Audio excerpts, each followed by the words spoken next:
Good afternoon, ladies and gentlemen. I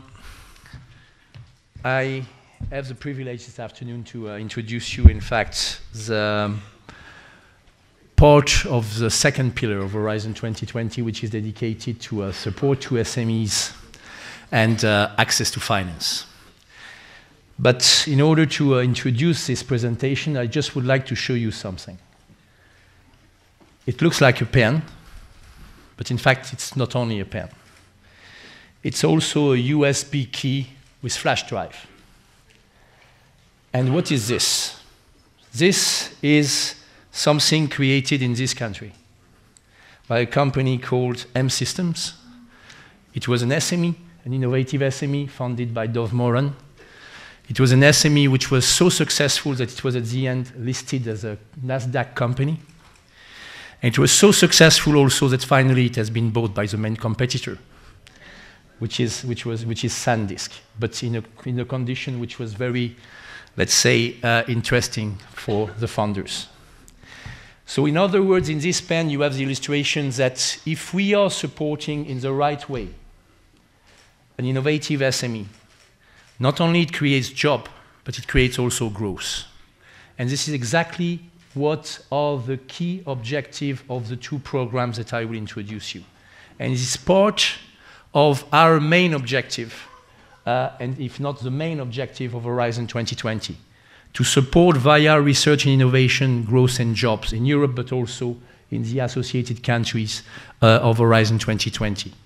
So this pen is the illustration of what we would like to do, and it illustrates also that Israel has its real important part in this objective, as it is illustrated by this pen.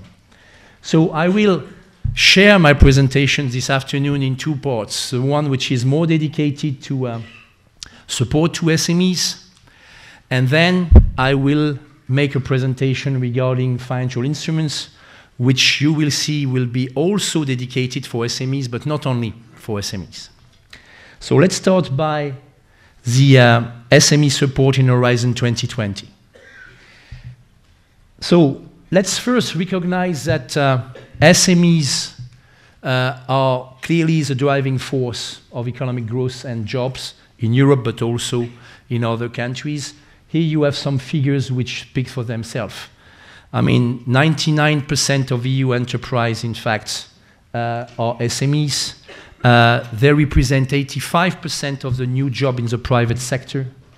And regarding the gross value added, the SMEs represent the majority of it. What we know also is that despite these very speaking by themselves figures, SMEs are facing a lot of barriers regarding innovation and growth. We made a study, a very recent study at the level of the European Commission, and it was carried out by our colleagues and friends from DG Enterprise. And it appears clearly that one of the main barriers is access to finance. Even more now that we have faced and we are still facing first a financial and then an economic crisis. In this context, this explain why there is a need for a public support in order to go beyond this barrier.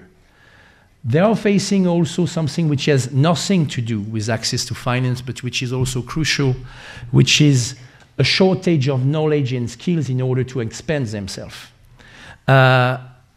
Being a researcher is one thing, being an entrepreneur is another thing. Being able to discuss with an investor is a third thing. And you need specific skills or specific knowledge in order to take into account the various angles of what is necessary in order to grow up your company. We are also aware of the fact that SMEs has a lot of difficulty to create or to be part of relevant networking, especially with external partners outside their country, which may help them also to disseminate, but also to expand their activity. And in this context, the last dimension is, of course, internationalization, where an SME must go if they want to secure, in fact, their activity. All of this is not something new. We are aware of this, and it was part of some of the very important political documents that the Commission has published, like, for example, the Innovation Union.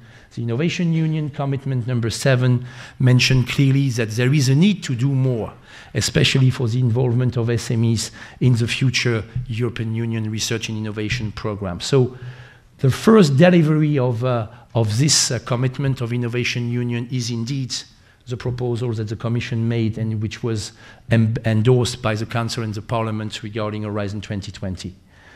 More than this, and it will be a particular focus of my presentation, the Commission has embedded in its proposal the call by the European Council of the 4th of February 2011 to explore the feasibility of the Small Business Innovation Research Scheme. Roberт-Jan Smith mentioned it this morning. He talked about this American SBIR that exists in the States for now more than 20 years, and that we have adapted in Europe, and that we are calling in Europe the SME instrument. And I will say you more about the SME instrument in a minute. So our objective, clearly regarding the support to SME, our global objective, is clearly to support any kind of innovation, and I insist on any kind of innovation. It means that we will not only support R&D related innovation, technological development innovation, but it may also cover business process, business models, social innovation, which is necessary for the development of an SME, which is fitting with our objective in terms of societal challenges, which is fitting with our objective of industrial leadership of Europe. This type of innovation must find their ways and their support in Horizon 2020, with a clear objective to have a bigger impact in terms of support for the growth of SMEs, and therefore in terms of growth generation and employment. Allow me to recall you what we are defining as an SME at European level. There is now from 2003 an official recommendation made by the Commission that the Member States are applying and that we are applying also in any of our program, which is relating to the definition of micro, small and medium enterprise, globally the SME. So in a few words, an SME is an autonomous entity which has economic activity, it's very important, whatever this legal framework could be. In other words, an association may be considered as an SME if it is an autonomous association which has economic activity and which has the following character, the three main figures being less than 250 full-time equivalent employees, less than 50 million euro of annual turnover, and less than 43 million euro of annual balance sheet. So in order to avoid misunderstanding and difficulties in the implementation of our program in Horizon 2020, there is and there will be a tool allowing you to verify if you are an SME, and I will tell you as soon as it will be finalized completely where to find it in our website. Now, within Horizon 2020, what has been agreed with the Council and the Parliament is that we will have, as far as SME support is concerned, an integrated approach. What does it mean? It means that, first of all, for the societal challenges and the part of the Pillar 3, which is, or the Pillar 2, which is dedicated to leadership and industrial technology, at least 20% of the budget will be dedicated to support SMEs. Out of this 20%, in fact, 7% will go, at minimum, to the SME instrument, on which I will give you more details in a minute.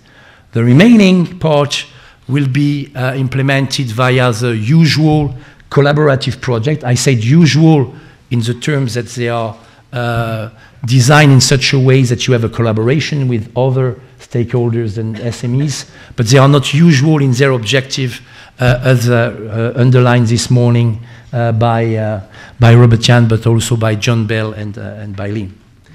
On top of this 20% minimum on the societal challenge and the LEIT, we have also a specific sub-program in the Pillar 2 or Priority 2, which is called Innovation in SMEs, where specific activities are dedicated for SMEs. I will enter into the detail of them in a second.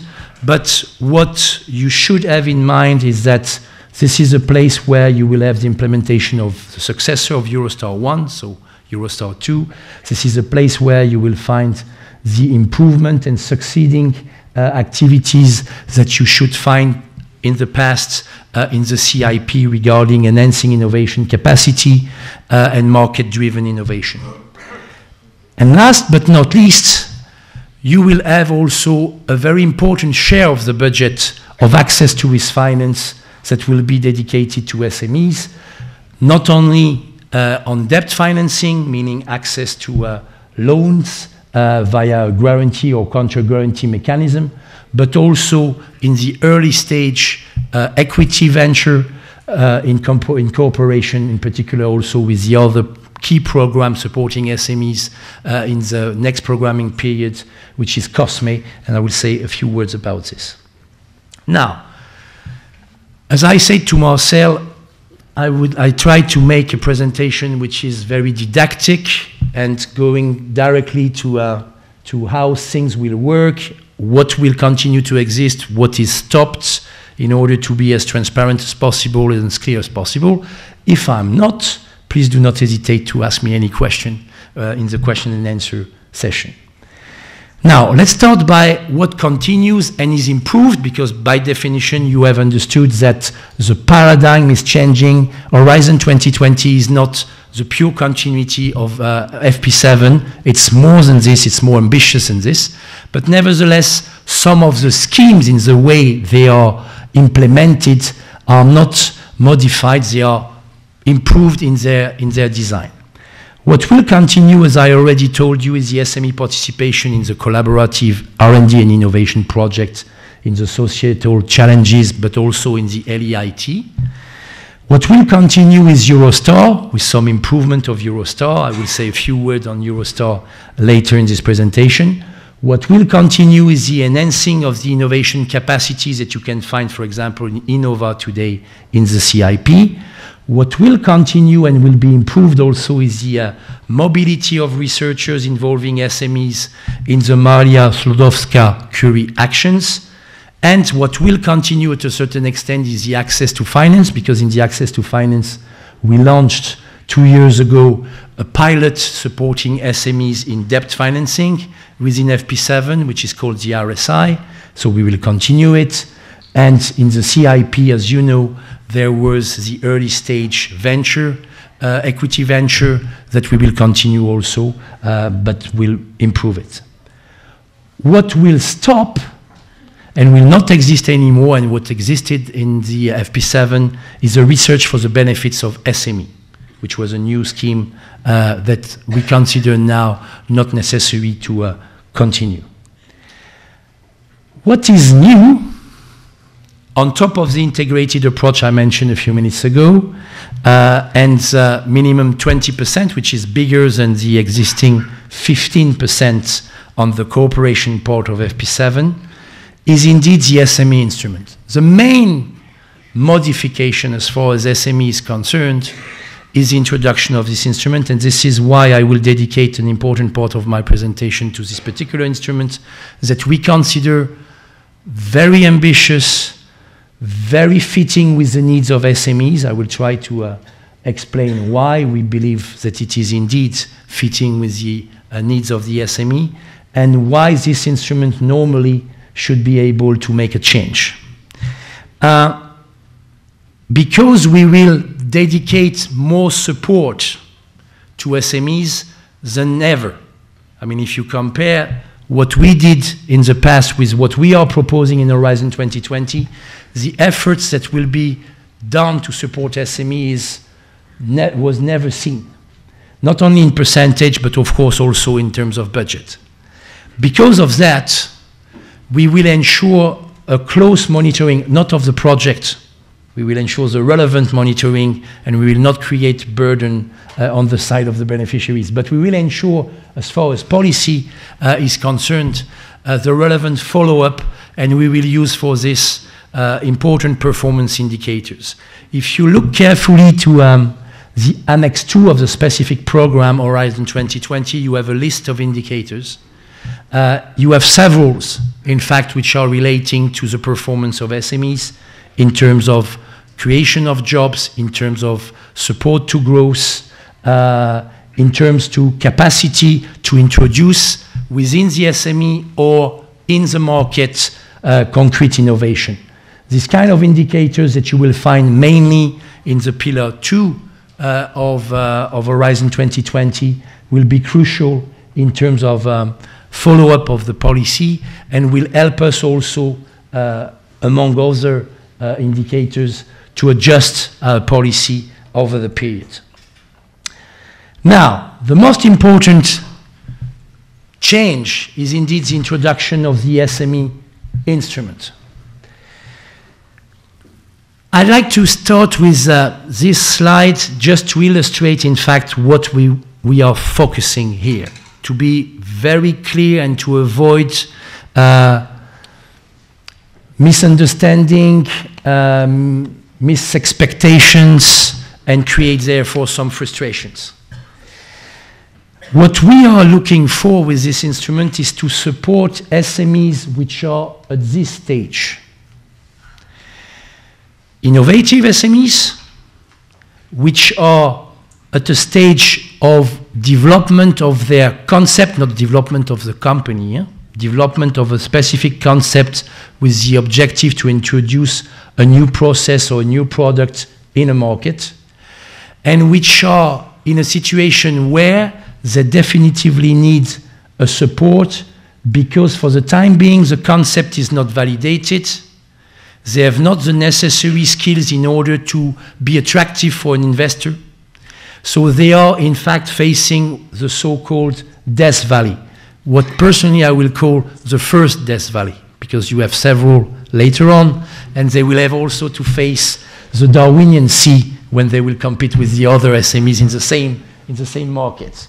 So, but this is the first death valley. So this is the clear target of our instrument.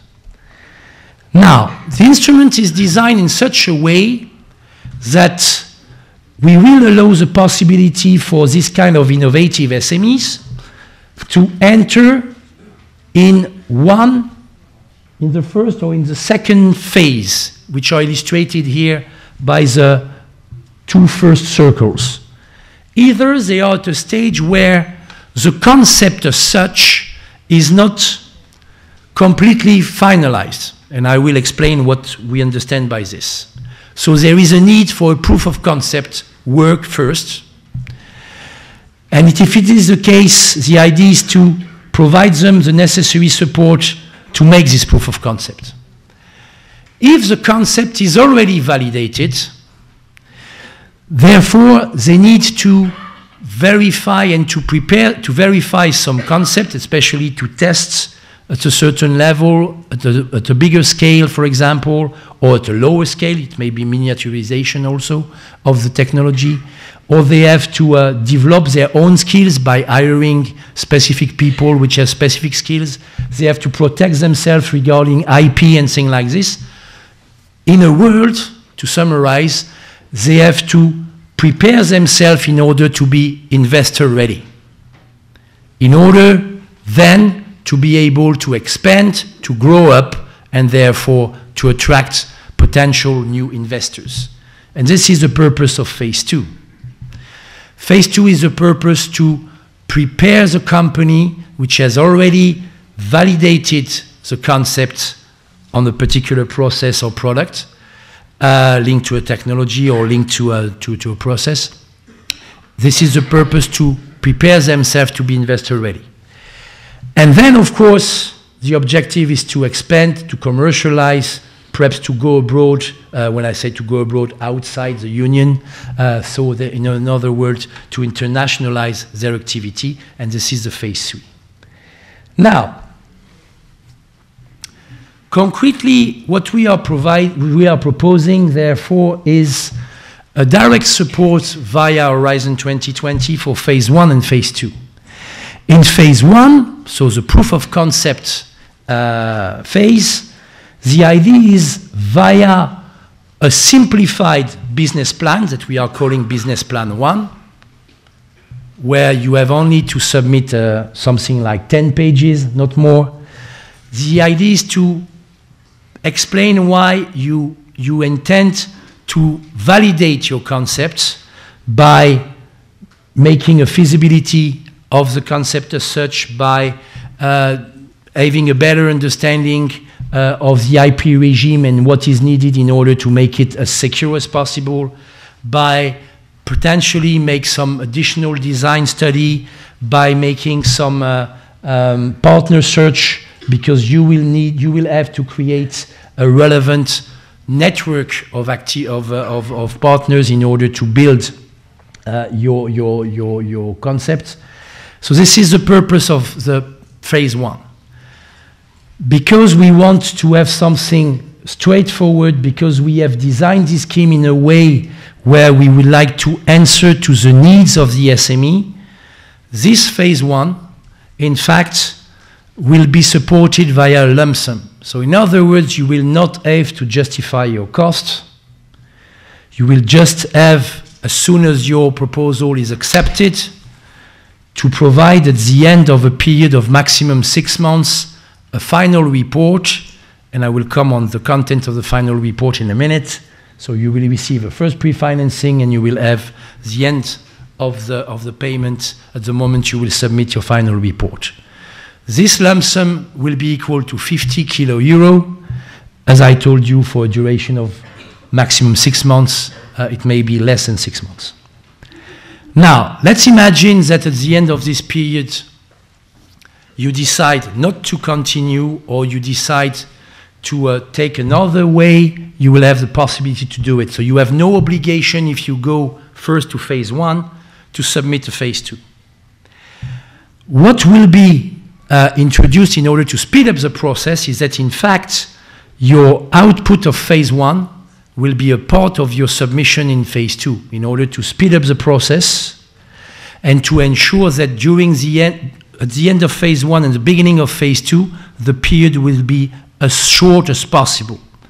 In phase 2, you will have nevertheless to come with something more ambitious, something where you will describe more in details what will be your business plan in order at the end of this period to be an investor-ready company, and which will require, for example, activities in terms of additional development, prototyping, piloting, replication, research, and things like this. So by definition, it's more ambitious. This is the reason why the support will be also bigger. You can see here the figures we are talking about. The duration will be longer, of course, and we consider that it will be very more likely around 2 years than 1 year, even if, of course, 1 year will be possible. The total budget that will be dedicated to the SME instrument is expected to be broken down 10% of the budget for phase 1, 88% of the budget for phase 2. You will tell me that I have problem with mathematics because it does not at the end make a total of 100%. It's true, but in fact, here above, you have the additional 2%.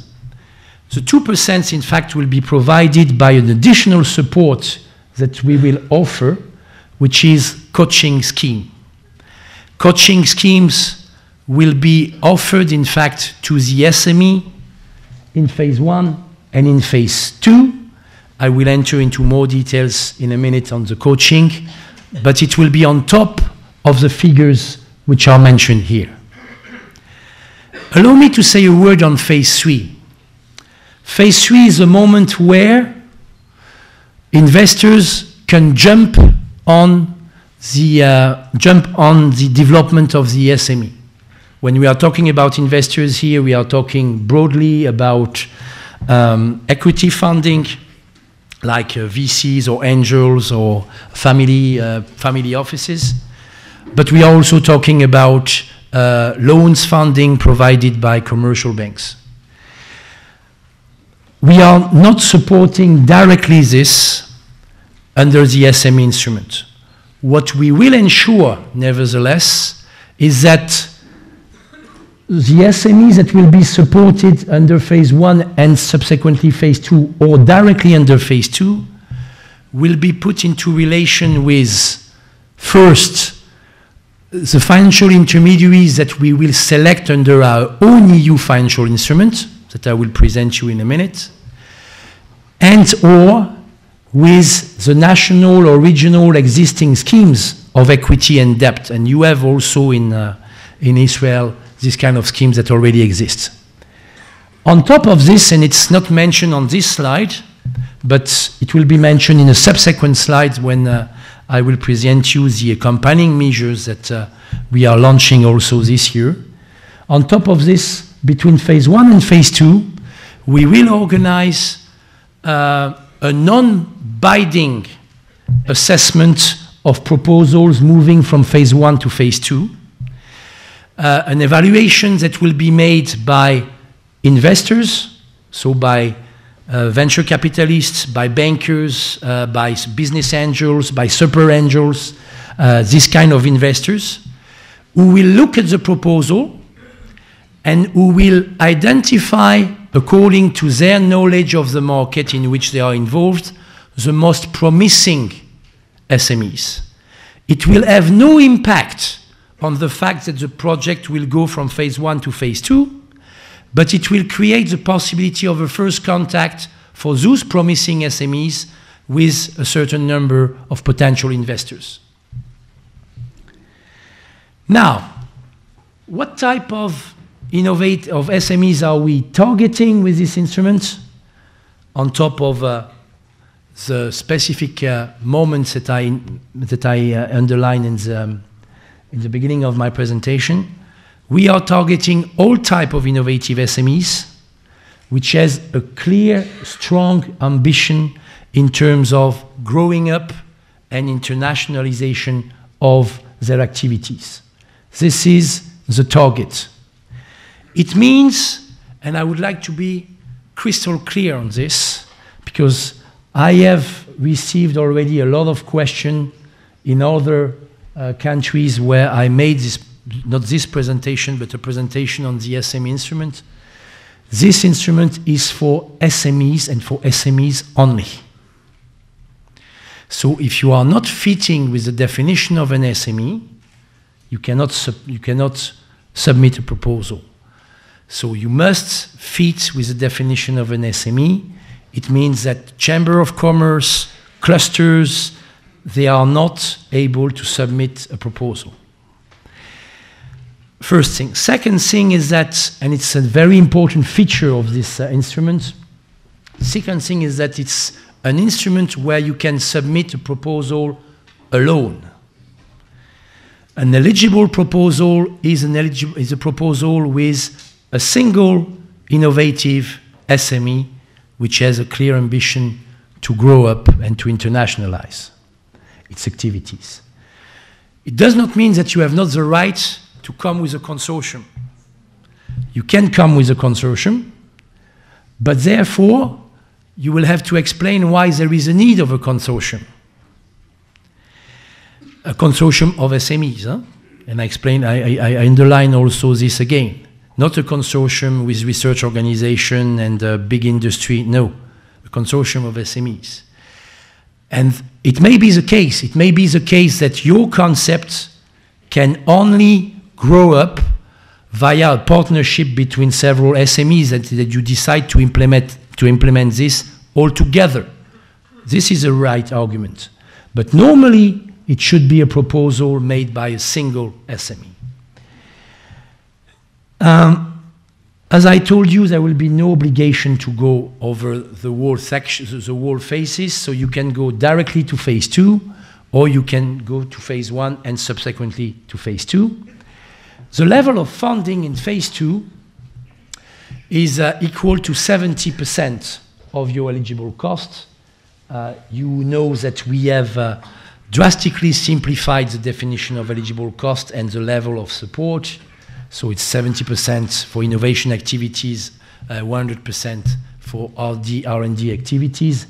Here under the SME instrument, and it's a perfect illustration, we are typically in the innovation activities type of projects. We mentioned nevertheless that it may exist sometimes some exceptions. So in other words, we may have in certain area 100% funding. It may be the case, for example, in the health sector for very particular topic, for example, which are relating to clinical trials, where the result, in fact, is very likely a failure and generating knowledge more than a medicine finalized at the end. So this instrument is implemented by a single call. It's an open call, which has been launched like all the other calls in December. I immediately answer to one of the questions normally I'm sure to receive. Indeed, the call is open, but you cannot yet submit a proposal. You can only submit a proposal in March, because the possibility to submit a proposal in the system will be open only in March. You have in this call, in fact, several topics which are open and that you can see in these slides, which are summarizing all the calls open. You will have to submit your proposal in one of the schemes which are open. It's nevertheless a bottom-up approach, because you will see that the schemes are broadly developed and written. They are coming from the societal challenge and the LEIT dimension. The way it will work is that it's an open call with cut-off deadline. So it's not like a normal call where you have a single deadline and then afterwards you cannot resubmit a proposal. No, it's an open call. And you know in advance at which moment the Commission services will collect all the proposals received and will assess them.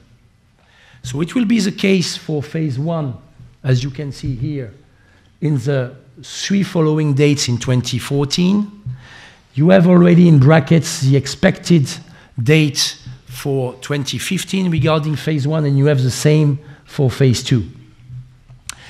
All of this normally will be implemented by the executive agency dedicated for SMEs, as EASME, and we are currently preparing together with EASME that everything will be ready in due time in order to implement as efficiently as possible this evaluation.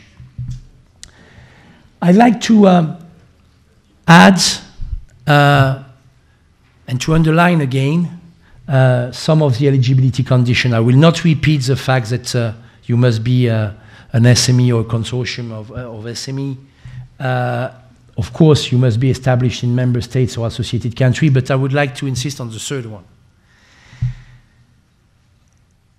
The same SME cannot submit the same project at various cutoff dates. We already know that we will face an oversubscription for phase 1. So if we want to limit the oversubscription to what is relevant in terms of attractivity of the scheme, we should at least limit the fact that the same proposal is submitted 3 times while there is not yet an answer to the first submission. So if you are an SME and you are submitting a proposal for the first cutoff date, please do not submit the same proposal for the second cutoff date until the moment you have received the answer for the first one. If, of course, the answer is negative, you can resubmit. But if the answer is positive, I mean, it will be time wasted for both parts, for you and for the commission services or the agency services. So it's something which is not permitted, not allowed in the eligibility condition. The same apply also for phase 2. So it's for phase 1 and for phase 2. Now I would like to make clear something. In the huge majority of the cases, of course, an SME will come with only one concept to be verified, because normally an SME is not coming with several ideas on several projects on different markets. But it may be the case that an SME is developing 2 different concepts which are fitting with 2 different markets, with different partners, with different technology bottlenecks and things like this. In this case, it's clear that it's 2 different projects that must be submitted for the same cutoff date. No problem. So the limitation is on the same or similar concept. Now, as Robertian told you this morning, we commit ourselves to not only simplify the implementation, but also to speed up the implementation. And it's even more true, even more important for SME-related instruments, and in particular for the SME instrument. For phase 1, we commit ourselves that between the cutoff date where your proposal will be evaluated and the moment your grant, if successful, is signed, for phase 1 there will be only 3 months. For phase 2, a maximum of 6 months, which requires therefore a way to implement our evaluation, our contract generation, a huge change in the way we will work, and this is what we have prepared now and we are finalizing for in order to achieve this objective. Our objective is in this instrument with the budget, the global budget I mentioned a few minutes ago, based on the 7% allocation of the budget of the societal challenges and LEIT, is that normally we should be able to support more than 5,000 phase 1 projects and around 1,700, maybe 2,000 or maybe 1,500, depends on the size of the project, of phase 2 project. Now you perfectly understand that with this new type of instrument, focusing on innovation, focusing on the growth of SMEs, focusing on providing real support to the development of SMEs and to help them to expand on their market, to internationalize their activities. We need another type of evaluators, and the type of evaluators that we are currently using in the assessment of the project we are supporting in the past framework program. So we need evaluators, of course, which are able to assess the quality of the innovation, the excellence of the innovation, the feasibility of the innovation foreseen. We need evaluators who have a good knowledge of the market concerned or the sub-market concerned. We need evaluators who can assess the potential impact in terms of commercialization and economic impact. So it means that, of course, we will need some evaluators with, in certain area, a very particular scientific and technological background, but we would need also economists, we would need also entrepreneurs, we will need also investors, we will need also people who are able to assess a business plan. So it's another type of evaluators that we will use, and allow me to insist on this. We made a call of expression of interest for this type of evaluators because it will be one of the crucial parts of the implementation of this instrument, the quality of the evaluation, and for everybody in the room which recognize himself or herself as being able to provide this kind of skills, please submit your candidature to be an evaluator. We will work mainly, if not exclusively, by remote evaluation, so you will not have to spend 1 week in Brussels.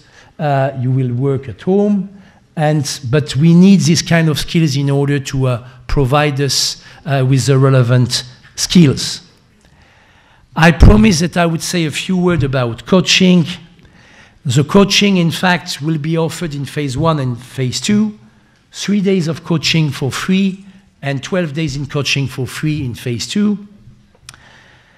The idea is that the coach will be here to provide assistance to help the SME head, the SME owner, in the performance of their organization. The EN network, which is funded by both COSME and Horizon 2020, and which was already supported in the past by the CIP, will act as a facilitator in order for the SME to identify the relevant coach and coach which are available close to the SME. They will decide, the SME and the coach, on the coach plan. They will discuss together. I insist on the fact that it is not the EN that will impose the name of the coach. It will be the choice of the SME and only the choice of the SME. And as I told you, it will be paid in addition to the amount that I just mentioned on phase 1 and phase 2. So this is for the SME instrument, as you can see, a very ambitious instrument. I would like to say a few words also regarding Eurostars. So Eurostars, as you know, is a joint program between Eureka members, and Israel is also part of the Eureka members, and the European Union. It's implemented via the use of an Article 185 of the European Union Treaty. The goal of Eurostar is different than the goal of the SME instrument. I mean, the goal here is to support R&D performing SMEs. And I insist on the difference. It's R&D performing SMEs, while on the SME instrument, the purpose is to support innovative SMEs for their growth. This is the reason why you have the two instruments. It's completely complementary. So it covers any sector. It is implemented via the use also of an agency, but it's a particular dedicated implementing structure. This is the Eureka Secretariat.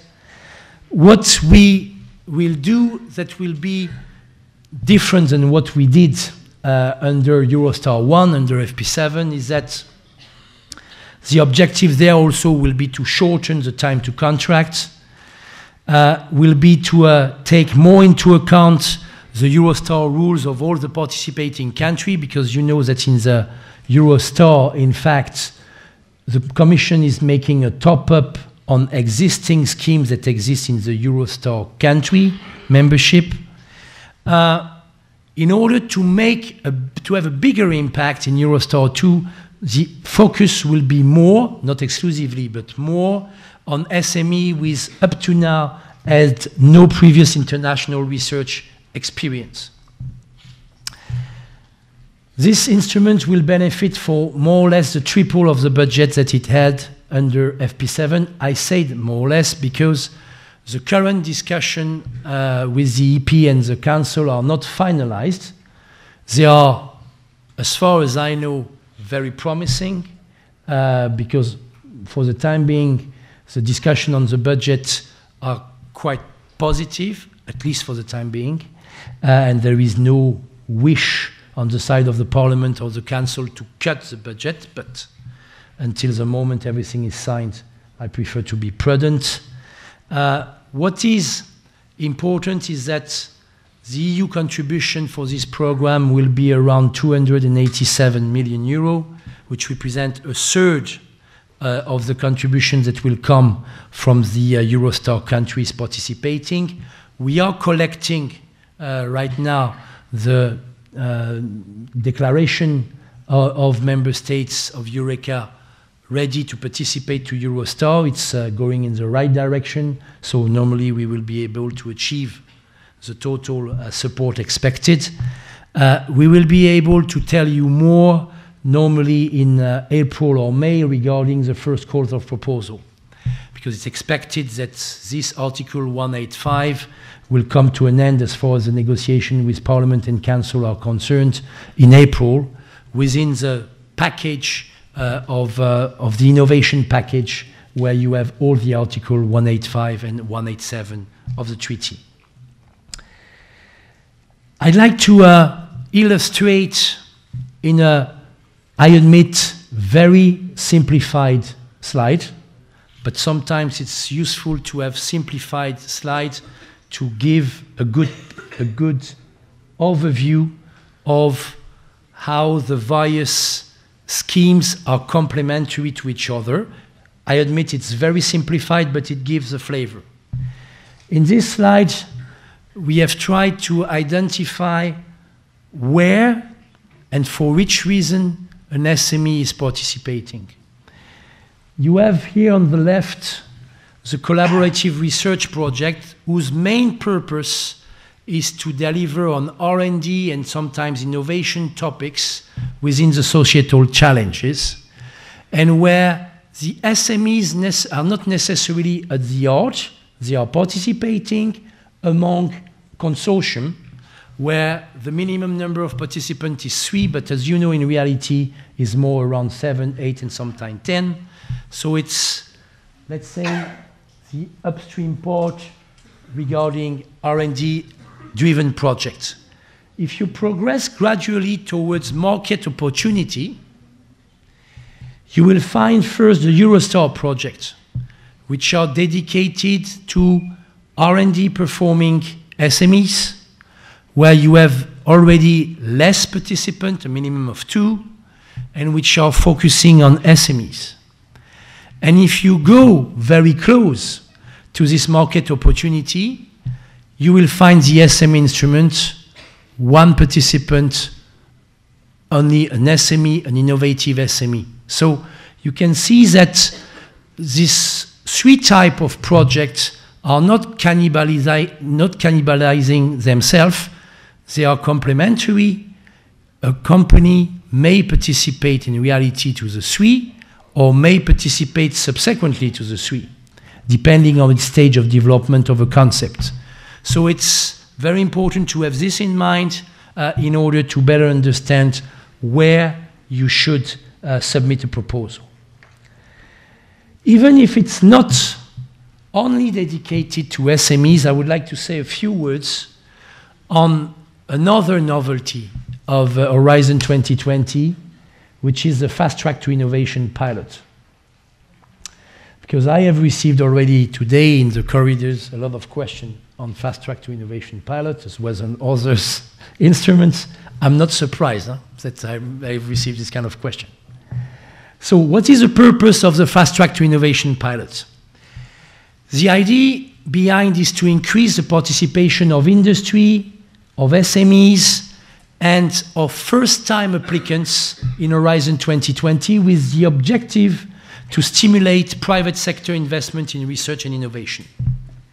So, in this context, one of the main objectives of this kind of project will be to promote R&D and innovation with the objective to generate value creation, accelerate the development of technologies into innovative product, processes, and services, but in a context where you need a cooperation among partners. Because you could tell me that it may also fit with the SM instrument. It's true. But in the SM instrument, it's only for single SMEs, which has to go over the Death Valley that I presented a few minutes ago. Here, you may be at another stage, you need the cooperation with other actors. It's a pilot, and I insist on the fact that it is not a program already established for the next 7 years. It's a pilot that we will test for 2 years, starting in 2015, and that we will assess in depth at the moment of the interim evaluation of Horizon 2020 that will take place in 2017. This pilot, which is already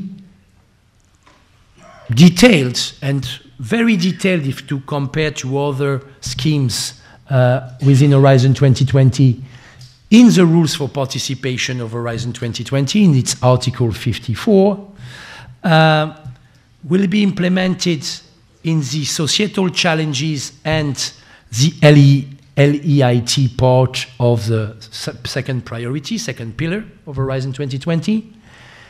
It will fund innovation actions. You understood this, according to the objective I just described a few minutes ago. It will be open to any legal entity, but with a minimum of 3 participants and a maximum of 5 participants. And the support that will be provided will be a maximum of 3 million euro. We have, for the period 2015-2016, the objective to dedicate a total budget of 200 million euro to this pilot, more or less 100 million in 2015, 100 million in 2016.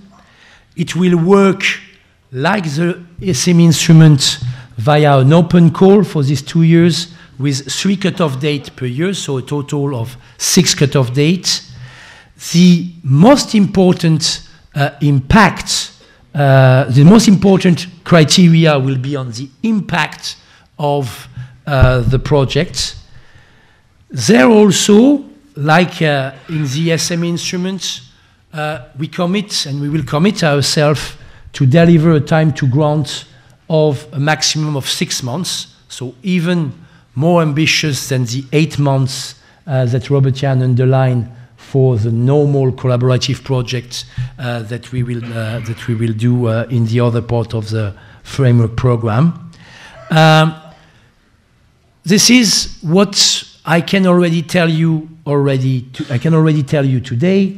We are finalizing the scheme.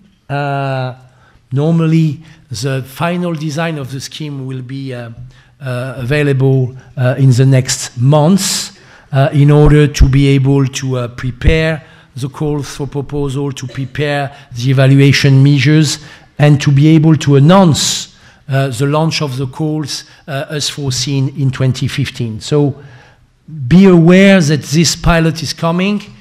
SMEs can participate, but not only SMEs, research organization, RTOs, big industry, because the idea is really to support, as I mentioned it to you on this slide, to support value creation and accelerate the development of technology in innovative products, which will require some technological development, some testing, which will require also the involvement of those who will put the products on the market, and therefore not only SMEs, but also industrial partners.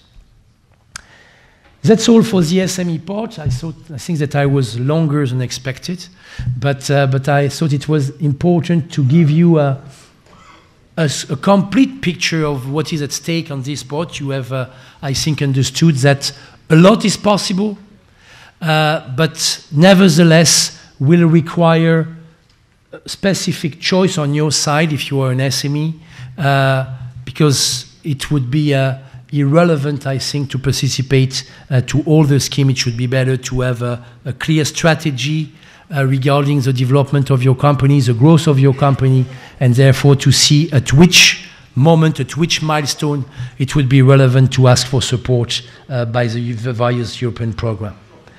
Now, I will say a few words on the financial instrument.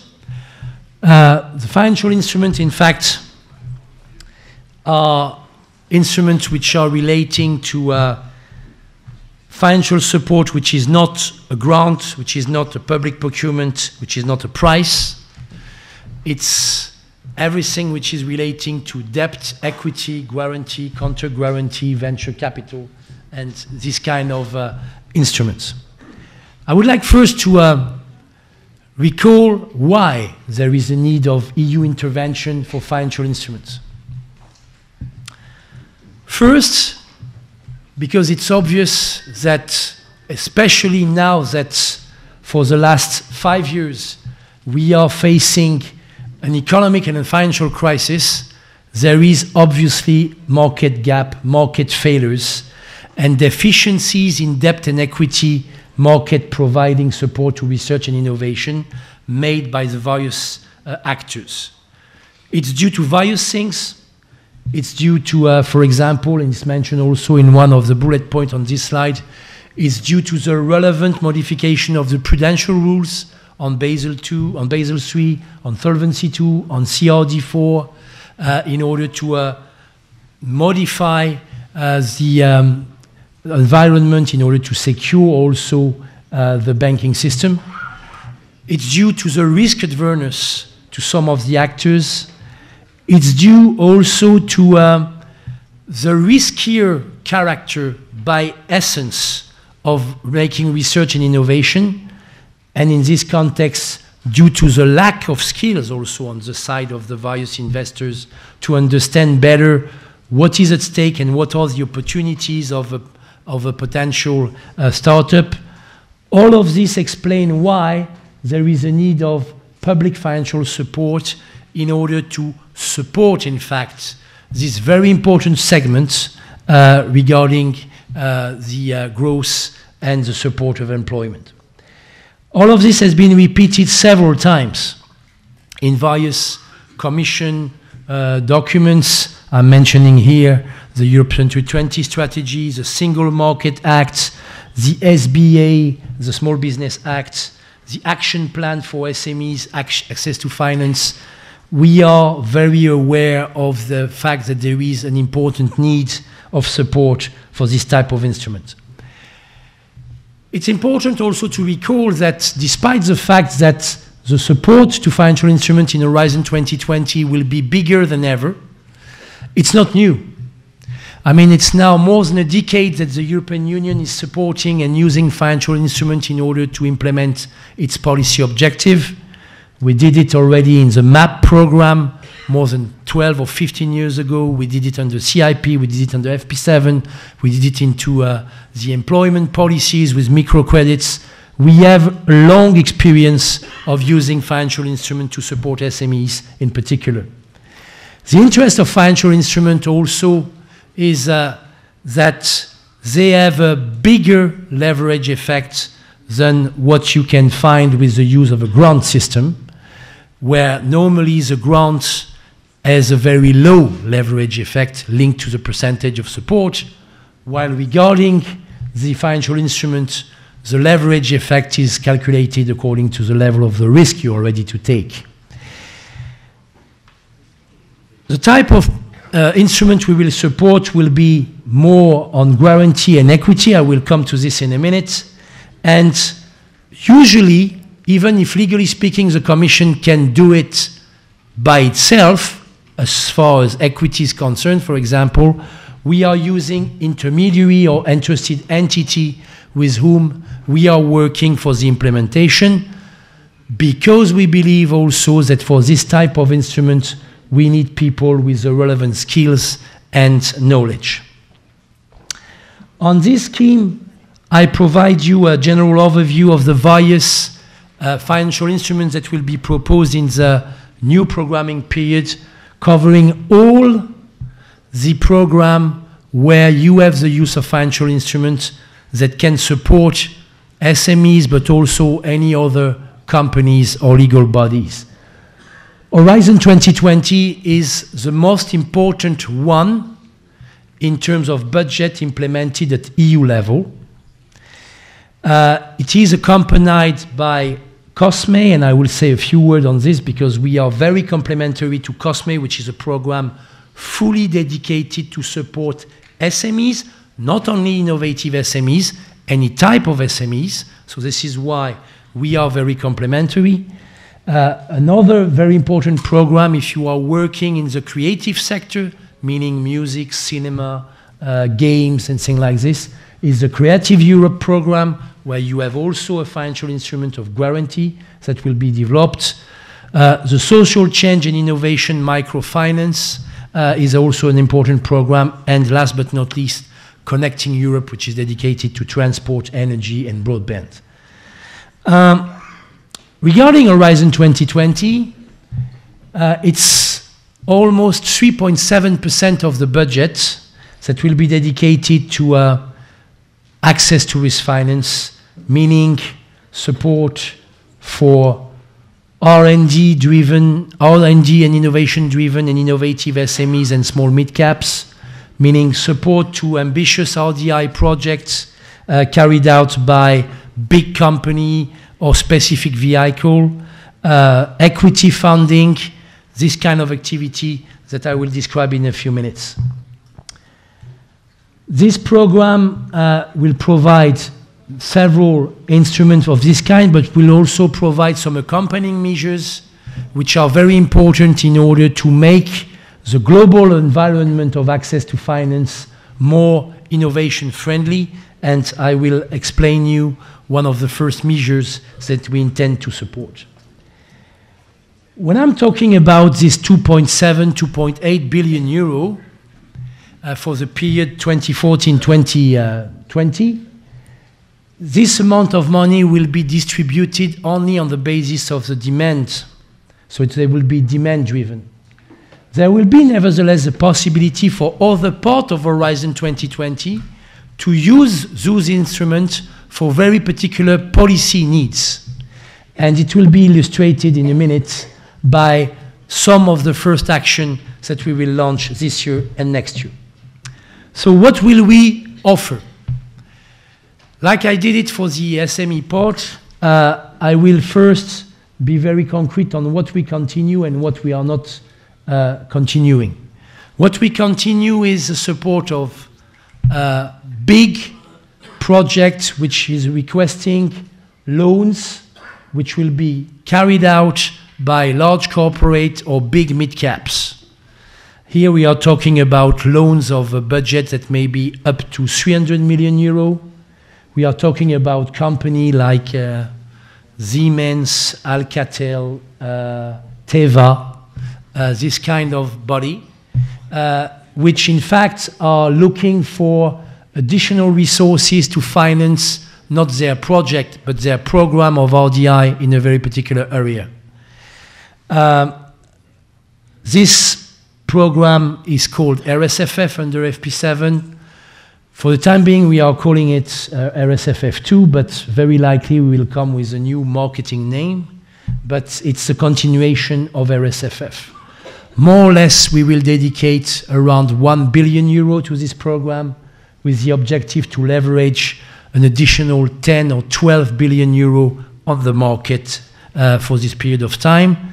We will start with 200 million euro on the side of the Commission, which will be matched by the European Investment Bank, and together will allow the European Investment Bank to offer on the market 5-6 times this amount of money in the form of loans to large corporate, big mid-caps, sometimes some PPP, sometimes also some very particular research infrastructures. So this is RSFF2. We have launched a pilot 1.5 years ago, and I was invited at that time by Marcel to make a presentation in Tel Aviv. The idea was to make a kind of RSFF, but for SMEs, for innovative SMEs and small mid-caps. What we are calling small mid-caps is the double in terms of size of an SME. This program is called the RSI, the Risk Sharing Instrument for Innovative SMEs and Small Mid-Caps. It's a program which is providing, in fact, a guarantee to a financial intermediary, which is usually a commercial bank, which is providing loans to innovative SME on its territory.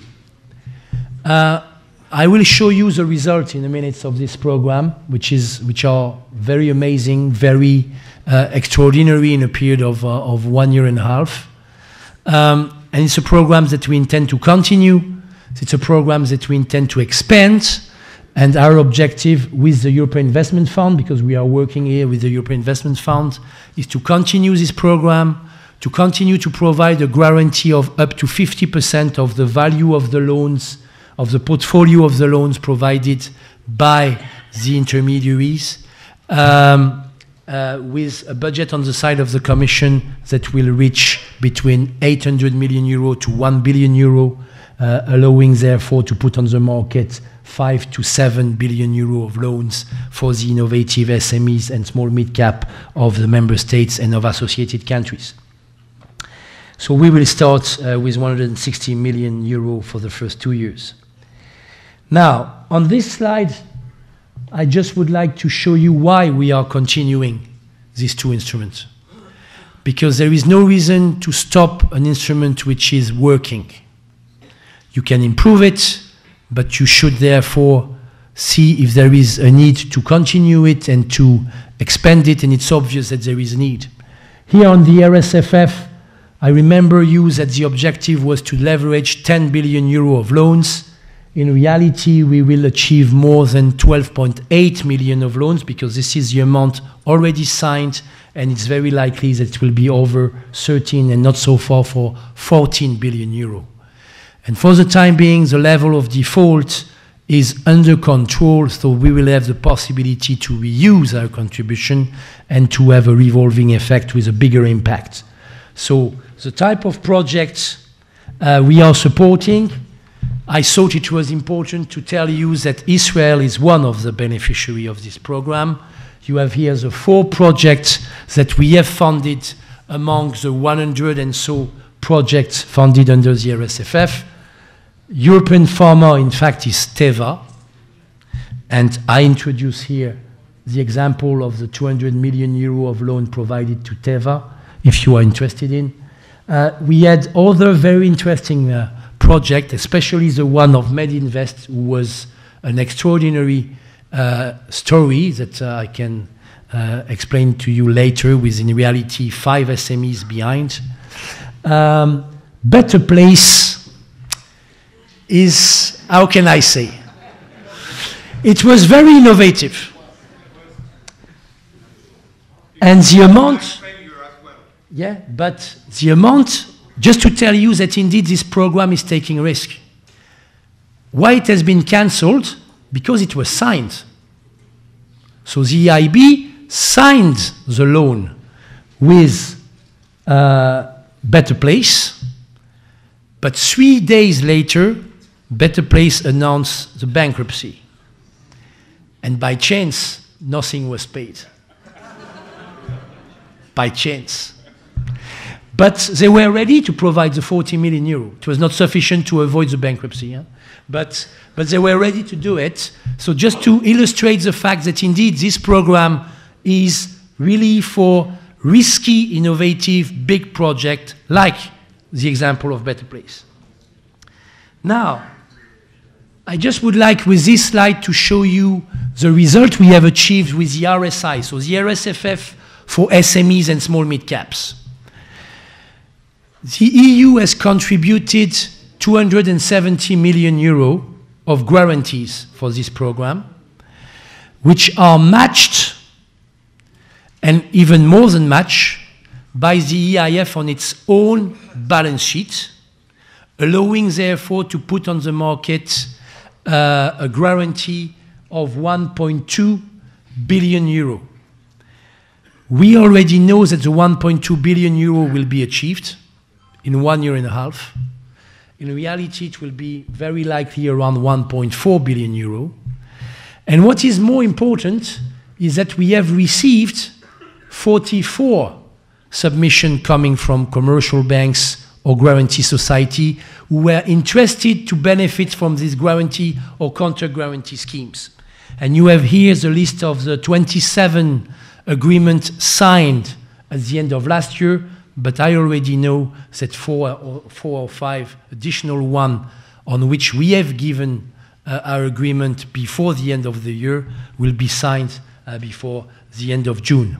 So we will be able to have, for this period of time, already around 32, 33 intermediaries allowing to put on the market more than 2.5, 2.6 billion euro, maybe 3 billion, it will depend, of loans for innovative SMEs. Now, if you look carefully to this list, there is unfortunately not yet an Israeli bank. So we will do our best, especially in 2014, in order to have some raising awareness campaign in Israel in order to offer this possibility in Israel also, because there is no reason why there should not be a financial intermediary offering this kind of support in Israel. Look at the list. Some countries which are facing more difficult economic situation have banks offering this kind of support. I'm thinking in particular about Portugal, I'm thinking about Spain. So they are doing it. So there is no reason why Israel should not be able to do it, and I'm sure that we will have good news in the next days and months. A few words about equity, because I focus mainly on the debt part for the time being. We will also offer, with the EIF again, an early stage finance fund, where the idea will be to provide support to innovative SMEs and small mid-caps via equity funding in new funds that will be created by VC funds or by networks of angels. So it will be the continuation, but more than continuation, it will be the improvement of the current GIF1 scheme. But we will do it in close cooperation with COSME. COSME, I repeat, is a program which is fully dedicated to support SMEs, but any type of SMEs. But there, on the equity side, we are sharing, in fact, our work, and we will take care of the early stage in Horizon 2020. They will take care of the growth stage. And where there will be the possibility to support stage application coming from an ambitious VC fund, we will do it together. What is very important is that this will be implemented by the same interested entity, which will be the European Investment Fund. So it will not impact, in fact, the VC fund, who will discuss only with the EIF. I would like to highlight that also on the side of the equity, we are currently working in close cooperation with the European Investment Fund, but also in close cooperation with other actors. We are working on a potential pilot that we could launch in 2015 on technology transfer. So if you read carefully our proposed work program, in fact, our idea is to support existing TT, so technology transfer schemes in some member states and associated countries, providing they are ready to expand their size and their scope on one hand, and supporting also the emergence of new schemes in countries where you have not this kind of support, in order to allow a better transition between generation of knowledge and transposition of this knowledge, in the market. So I have 3 minutes. Now, I told you that our budget will be only demand-driven, but on top of this, we will have support coming from other parts of Horizon 2020, or sometimes from other programs in Horizon 2020. It's one of the simplifications that was introduced also. The reason behind, the rationale behind is why to develop the same scheme when you can use, why to use different schemes which are very identical and similar when you can use the same scheme in order to kill two birds with the same stone. So we have convinced some of our colleagues from the LIFE program, for example, that we can help them to implement their policy objective, so they will contribute to our activities. And you have also some other examples on the side of equity with a pilot with business angels on ICT firms. I will go through this one. I would just say a few words about the accompanying measures that we will implement this year and next year. I already mentioned to your attention the use of investors in order to assess proposal moving from phase 1 to phase 2, which are clearly mentioned as an operation that we will launch this year. We will launch also 2 very important studies in order to have a better understanding of the roles that business angels on one end, but also crowdfunding on the other end can play in order to support research and innovation in view of more growth. And we will also launch a study regarding the potentiality to develop an ideal house, the perfect design for a pan-European VC fund of funds in order to tackle this very difficult asset class, which is less attractive for the time being. Last words, we have 2 calls for proposal which are running. One which is linked to the TTFF pilot we have in mind, which is relating to capacity building in technology transfer. And the other one which is linked to the support, in fact, to the SM instrument regarding the objective to boost investment readiness, investment readiness of SMEs and small mid-caps. So to prepare there also the ground for sourcing the potential promising SMEs that could be subject of a support by investors. If you want more information, do not hesitate to go on our various websites where you will find information regarding the RSFF, the RSI, and I insist on the RSI in particular. You have a new portal that we have designed with DG Enterprise regarding access to finance in Europe, not only for innovative SMEs, but for any type of body, and in particular for SMEs, and within the SMEs, in particular for innovative SMEs. And please do not hesitate right now to have a look on the Access to Risk Finance Work Program 2014-2015. And I thank you for your attention.